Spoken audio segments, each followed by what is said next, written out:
Hi, I'm Alexis. I'm Lupe. And I'm Jacob, and today we'll be doing LDH cytotoxicity. So first we're going to talk about influenza A. Influenza is a communicable viral disease that affects the upper respiratory tract, including upper and lower respiratory passages. The influenza virus is a very serious and deadly virus to humans.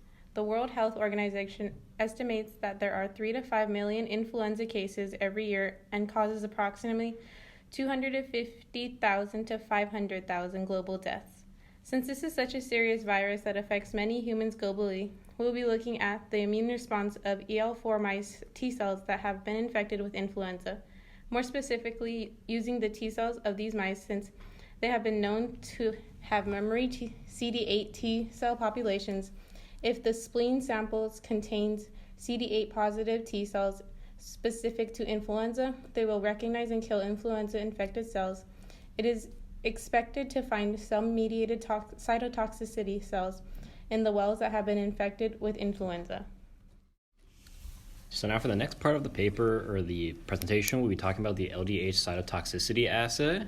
So what LDH is, first of all, is it's an enzyme that's found within the cell cytoplasm. So within each cell, there's LDH, that's a chemical compound. And it's well defined amongst every cell groupings, which means that it's easily found amongst every population of cells. And what we'll be doing for this experiment is using a series of enzymatic reactions to turn LDH into a more observable results.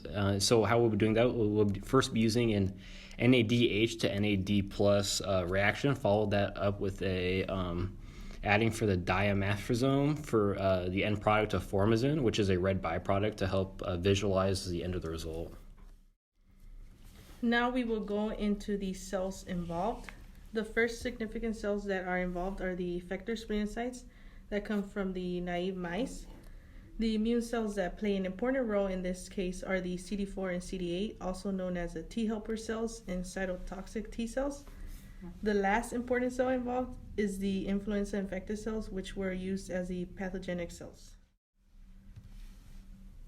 The lab mainly focused on cell-mediated cytotoxicity, which is significant for the adaptive immune response against intracellular pathogens and tumor cells.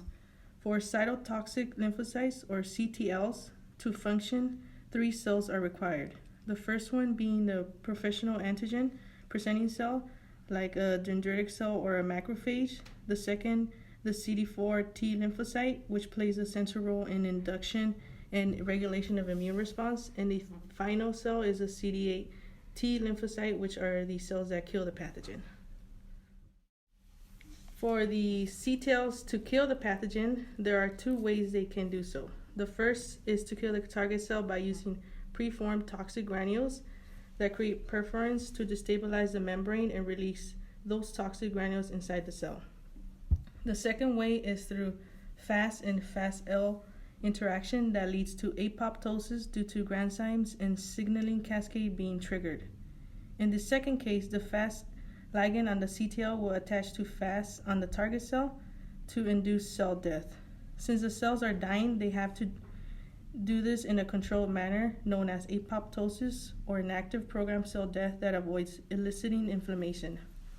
In contrast, necrosis is a passive accidental cell death from the environment that leads to uncontrolled release of inflammatory cellular contents and can damage surrounding tissues. So for the next part of this, we'll be talking about the immune response of the virus onto the host cell. And to first do that, we have to break the immune response down into 2 smaller, more manageable sizes, which is going to be the innate immune responses and the adaptive immune responses.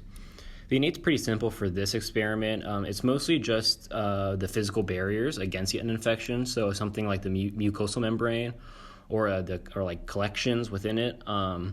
Next is the adaptive immune response, and that's where you get into the humoral and the cell-mediated aspects of it.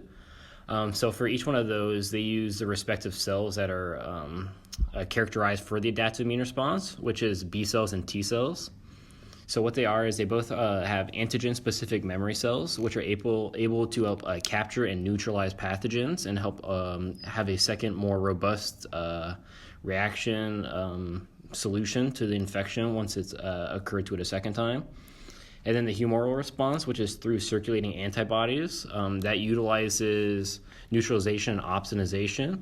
But unfortunately, the humoral side won't be as influential for this disease or for this infection, since it's an intracellular virus we're dealing with, which doesn't give humoral responses, or also known as antibodies, much of a chance to actually target the pathogen itself and target that for neutralization or opsonization.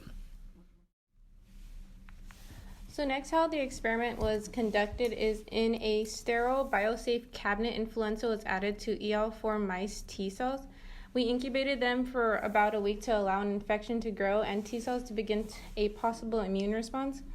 EL4 cells received and counted using hemocytometry. This was done so that we could find a specific volume to dilute our cells at a specific concentration, that being 1 × 10⁵ cells per milliliter. 1 vial of frozen naive splenocytes and another vial of frozen influenza inoculated splenocytes were thawed and transferred into 2 separate conical tubes. DMEM media was added to each cell, were counted using hemocytometry. We wanted a final concentration of 5 × 10⁶ cells per milliliter, and the plates were incubated at 37 degrees Celsius and 5% CO2 for an hour. After this, a stop solution was added to stop the reaction mixture, and all the cells in each plate were measured for their absorbance at 49 nanometers and 490 nanometers and 650 nanometers.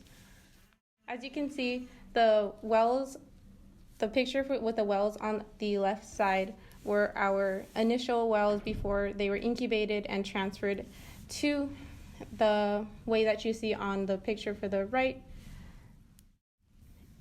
Next, we have our results, and we have the results of the 490 nanometers absorbency for all of the wells that we did, including the naive, the infected, negative controls, and positive controls.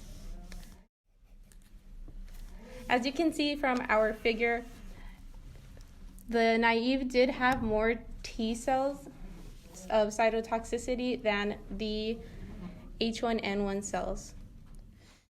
So now onto the discussion portion. I'm going to be talking about one reason why the results section was the way it was. So if you remember from the last slide, our infected cells were a negative number for T cells, where our naive mice were at a positive about 1%. And that is something that is very abnormal, something you don't really expect to see. But we have an explanation for why that could be. And then, so this one explanation is for the increased number of percentage of cytotoxicity of EL4 cells could be caused because of DMSO damage. So DMSO was a compound that we use for freezing the cells to make sure it retained during a freezing process. But the problem with DMSO is that it's toxic to the cells, and it actually causes phospholipid membrane damage.